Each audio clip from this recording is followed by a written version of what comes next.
Hello friends, welcome back. In today's video I will discuss about the measurement of high voltage using potential divider method.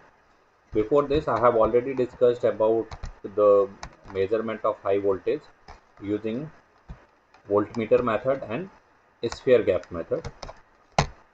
In this I will discuss about the potential divider method. Before discussing the potential divider method, we need to know that what is potential divider. So a potential divider, for this purpose we can consider two resistances. These resistances are connected in series across a voltage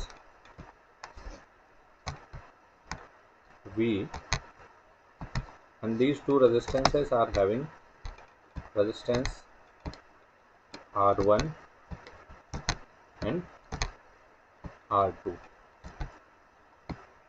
Then V1 will be equal to this V1 will be equal to V into R1 upon R1 plus R2. So this is the simple method of the voltage divider. This principle will be used in this potential voltage measurement in potential divider method. So by using this principle, this method is helpful in the measurement of high voltage DC and AC measurement. These are usually in resistive nature or maybe in capacitive in nature or mixed element type. Mixed element types means these can use resistance and capacitance both. And if there are two resistances, then as we have seen that voltage is divided in the proportional of the magnitude of resistance. So the low voltage arm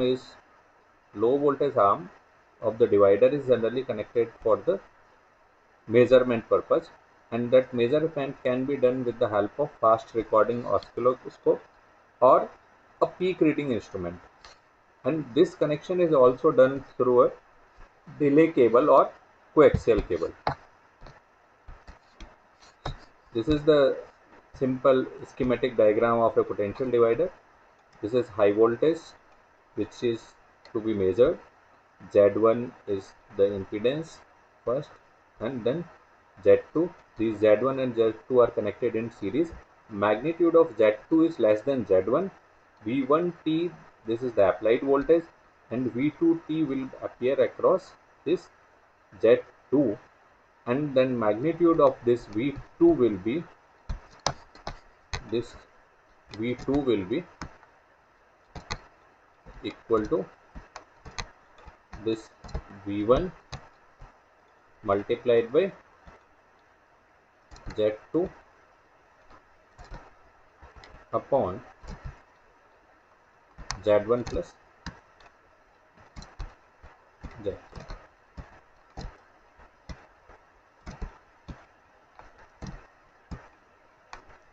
Just like that division in the voltage division in resistor circuit. So this using this voltage division method, if Z2 is less than Z1, then low voltage will appear across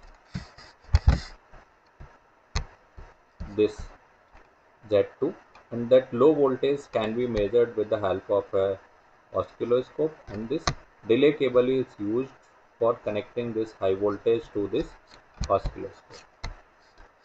So Z1 is usually a resistor or a series of resistors in case of a resistance potential divider, and it may be a capacitor if a capacitance divider circuit is used. Z1 is that Z1 may be a combination of resistance and capacitance if a mixed potential divider is used. Similarly, Z2 will be it will be a resistance if resistance potential divider is used, it will be a capacitance if capacitance divider is used, or it may be a combination of resistance and capacitance if a mixed RC potential divider is used. So if R1 and R2 in series, or Z1 and Z2 are in series, then R1 is much greater than R2, or Z1 is much greater than Z2. Then voltage ratio can be given by that A is equal to V1T upon V2T. This will be equal to 1 plus R1 upon R2, which I have already explained in the previous slide. So this divider element R2 or Z2 is connected through coaxial cable to the oscilloscope, and this is the another circuit which is showing that this is the high voltage, V1T is the applied voltage, V2T is the voltage appearing across this R2, and this is connected through this coaxial cable. So this uh, this coaxial cable, this is connected across the this coaxial cable is used to connect this voltage across V2 to the oscilloscope. So sudden switching action can cause the flashover voltage, and that flashover can damage the voltage divider circuit. So to protect from the flashover voltage, a voltage controlled capacitors can be used. This is the compensated resistance potential divider. This R2 is connected in parallel with C2. So this the coaxial cable is having a surge impedance of Z0. That surge impedance will also be connected in the parallel with RM and CM. RM and CM means this resistance and this capacitance. So RM is generally greater than 1 mega ohm, and CM may be around with the 10 to 50 picofarad.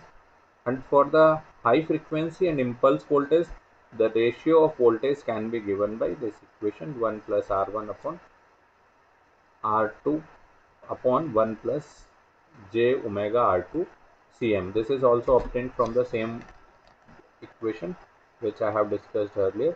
This is in the frequency domain, and that was in only for the resistance purpose. Then a capacitive divider. These capacitive divider circuit, for this purpose C1 and C2, two gas filled capacitors are used, where C1 is having 3 terminal, and this C1 is connected to another capacitor C2 with the shielded cable, and capacitor C2 is shielded to avoid any stray capacitance which may be generated due to any nearby object. And similarly, voltage division rule will be applied in this case also. So this V1 will be equal to V1 V2 C1 plus C2. C1 C2 are the two capacitances, and Cm is the capacitance of meter and cable leads, and V2 will be the reading of voltmeter. Electrostatic voltmeter can be used in this. C1 is one capacitor, another one is the C2. This C2 is the low voltage condenser, P is that protective device, and C this is the connecting cable. Impulse voltage can be measured using capacitive potential dividers. Capacitive potential divider can measure the fast rising voltage and pulse or impulse voltage. Since this capacitance ratio is independent of frequency, and its attenuation factor can be decided by this equation, 1 plus C2 by C1. Same voltage divider rule is also used. Voltage divider rule is used in this circuit also. This is the simplified capacitive potential divider circuit. C1 is the standard compressed air or gas condenser, that is high voltage capacitor. C2 is the low voltage capacitor. So this C2 may be made of mica or paper. C1 is connected to C2 with using shielded cable to avoid any stray capacitance. C2 is covered in a box, and that voltage can be measured by using vacuum tube voltmeter or electrostatic voltmeter. Then it is suitable for the measuring up to 1 megavolt. Then advantages of capacitance potential divider: loading on the source is negligible and capacitance ratio is independent of frequency. For the mixed RC potential divider, the same branch can have the combination of resistance or capacitance, and in this case step response is improved, and step response is the time behavior of the output for any system when input changes from 0 to 1 in a very short duration. We can see the step response that this voltage changes from 0 to 1 in around 10 to 15 nanoseconds. So step response can be improved with the help of mixed RC potential divider. These are the different arrangements. High voltage R1 C1, this is the one branch. Another branch is this R or C2. This cable is having its resistance equal to the characteristic impedance Z0. Another configuration can be used in this way, and this is used for the impedance matching. And then potential dividers, the following elements are the mainly responsible for the errors in the measurement in potential divider. One is the residual inductance. Next may be due to stray capacitance. If there will be any stray capacitance, then it may also cause error in the measurement. And then stray capacitance may be from the sections and terminals of the elements, or from the high voltage lead to the elements or sections.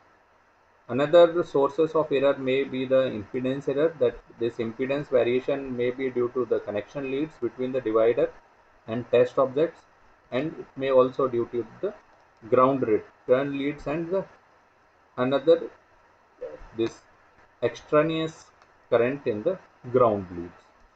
And parasitic oscillations due to lead and cable inductance can also cause error in potential divider circuits. Thanks for the watching the video. So this completes the topic measurement of high voltage using different methods.